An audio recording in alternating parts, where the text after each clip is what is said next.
సొంత వాళ్ళే సంతలో నిలబెడతారా? దేవుడు ఒకనికి తోడై ఉంటే అతని మొర్ర వినరా? అతని మొర్ర ఎవరికి కనికరం పుట్టించదా? అంటే నిజమే, యోసేపు మొర్ర అన్నలను కదిలించలా. కనికరము గోరి చేయి చాపినా కొంతమంది కనికరించరు మనల్ని. మనం అనుకుంటాం, నేను శాపగ్రస్తుడిని, దరిద్రురాల్ని, నన్ను ఎవరూ కరుణించట్లేదు అని అనుకుంటాం. తప్పు. యోసేపు అలా అనుకున్నాడా? అనుకోలే.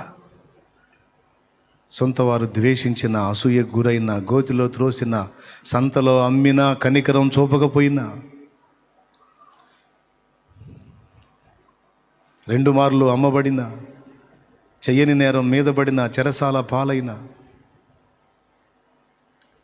కన్నవారికి దూరమైన, అన్యదేశములో అమ్మబడిన, ఎలాంటి పరిస్థితులైనా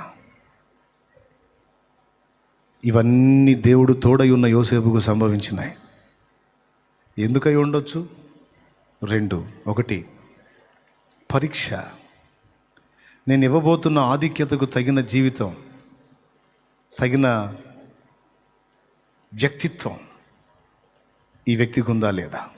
ఒక ఎగ్జామ్, ఒక పరీక్ష అన్నట్టు. పిల్లలు పరీక్షకు సిద్ధమవుతున్నారు కదా.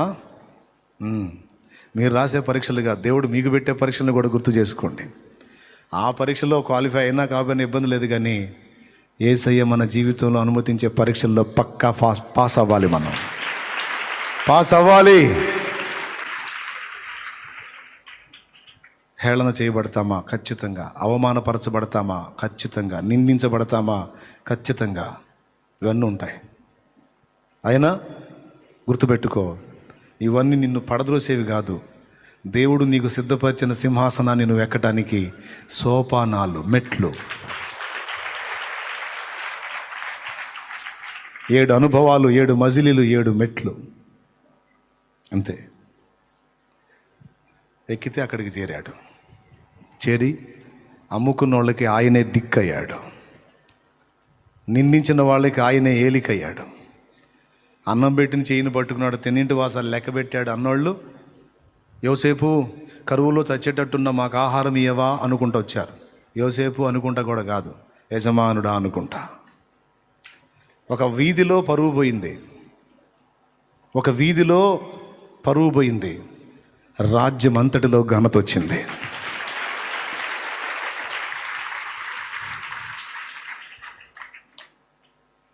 అలా సొంత వాళ్ళ చేత త్రోసివేయబడ్డాడు. అన్నలే కాదు, ఐగుప్తు వచ్చి సాష్టాంగపడింది. అది చూసుకో. ఒక్కటే దేవుడు. యోసేపు ఏ అనుభవంలో గుండా పోయినా దేవుణ్ణి మాత్రం వదులుకోలా. దేవునికి నచ్చని పనుల్లోకి వెళ్ళలా. నేను నీతిగా నిజాయితీగా ఉంటే దేవుడు నాకేం చేశాడండి, అందుకని ఇక నుంచి నేను కూడా గడ్డి తింటూ మొదలు పెడతాను అంటారు కొంతమంది. తిను, పోయి గడ్డి తిని, ఇంకేమన్నా తిను, ఇక అంతే పోతావు.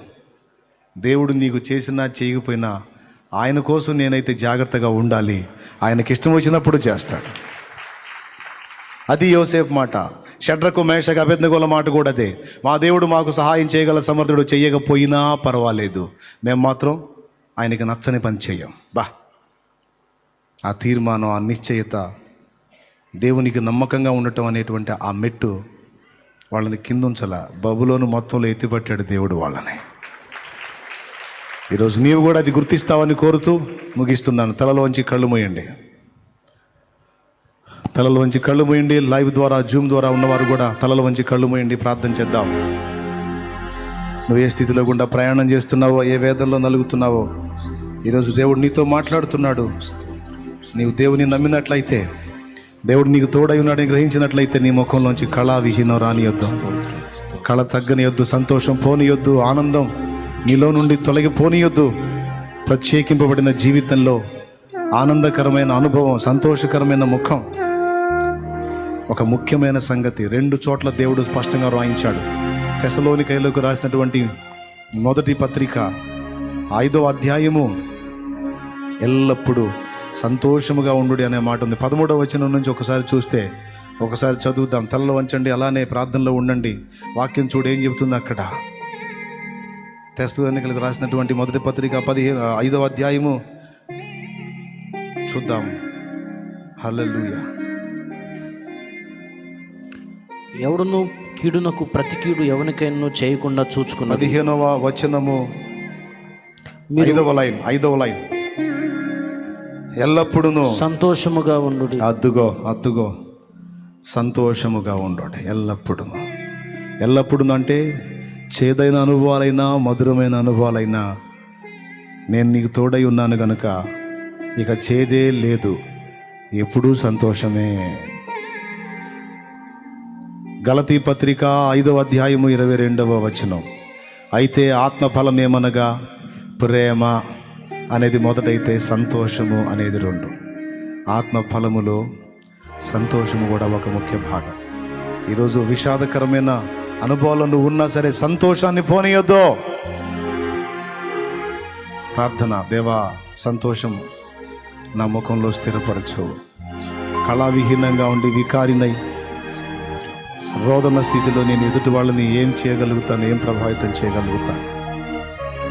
కఠినమైన శ్రమల్లో ప్రయాణం చేస్తున్న యోసేపు సంతోషంగా నిన్ను మహిమపరిచి ఆనందంగా కనిపించాడు అందరికీ. అందుకే వెళ్ళిన చోటల్లా సఫలతే, జయమే, వర్ధిల్లటమే. అతడు చేయనదంతా సఫలం చేసేసావయ్యా. మా బిడ్డలందరూ కూడా అలాంటి సంతోషభరితమైన ముఖార విందంతో అనేకుల్ని నా ప్రభావితం చేయటానికి, వీరిని చూసి వీరి క్రమమైన జీవితం, నమ్మకమైన భక్తి, ఆత్మీయత, పరిశుద్ధత, సంతోషభరితమైనటువంటి విశ్వాసంతో కూడినటువంటి మాటలు, దేవుని బట్టి ఉల్లాసంతో పలికేటువంటి విజయోత్సవ గీతములు, వీటన్నిటిని చూచినటువంటి ప్రజలు అనేకులు. వీరిని బట్టి వారు కూడా నీ వద్దకు రావడానికి కృపనివ్వవా? బిడ్డలను అలా ఆనందమయులుగా చేయవా? నిన్ను బట్టి ఇలాగా సిద్ధపరచవా? చిన్నలు, పెద్దలు, వృద్ధులు, స్త్రీలు, పురుషులు, బిడ్డలు ఎవరు ఏ రోగము, బాధ, ఇరుగు, ఇబ్బంది, అప్పు, ఆర్థిక సమస్యలు, కలతలు, కేసులు, కన్నీళ్లు, నిందలు, అవమానాలు, కార్యములు జరగక అనుకున్నవి నెరవేరగా కృమిలిపోతున్న స్థితిలో ఉన్నవారు అందరిని ఒక్కసారి దర్శించి మరి కన్నీరు తుడిచి వారిని ధైర్యపరిచి వెన్ను తట్టి, ఈ శ్రమానుభవమే భవిష్యత్తులో సంతోషకరమైన సాక్ష్యం అవుతుందని వారికి నాయన రుజువు పరచబడినట్లు నువ్వు బిడ్డల్ని బలపరిచి ప్రోత్సహించమని, విశ్వాసంతో బిడ్డలు తెచ్చిన నూనె నీ శక్తితో నింపి దాన్ని వినియోగించి ప్రార్థించడం ద్వారా స్వస్థతలు జరిగించమని బిడ్డలందరినీ మీ చేతులకు అప్పగిస్తూ యేసు నామములో ప్రార్థించి వేడుచున్నాం తండ్రి. ఆమేన్. ఆమేన్. ఆమేన్. పరలోకమందున్న మా తండ్రి, నీ నామం పరిశుద్ధపరచబడును గాక, నీ రాజ్యం మాకు వచ్చును గాక, నీ చిత్తము పరలోకమందు నెరవేర్చున్నట్లు భూమి అయినంతను నెరవేర్చబడును గాక. మాకు కావలసిన అనుదిన ఆహారం నేడు మాకు దయచే. మా పట్ల అపరాధం చేసిన వారిని మేము క్షమించిన ప్రకారం మీరు మా అపరాధములు క్షమించండి. మమ్మల్ని శోధలోనికి తేక దుష్టు నుంచి కీడు నుంచి తప్పించండి. ఎందుచేతనగా రాజ్యము, బలము, మహిమ, శక్తి సర్వము నిరంతరము నీవై ఉన్నావు తండ్రి. ఆమేన్. ఆమేన్. ఆమేన్. ఆమేన్. హల్లెలూయా.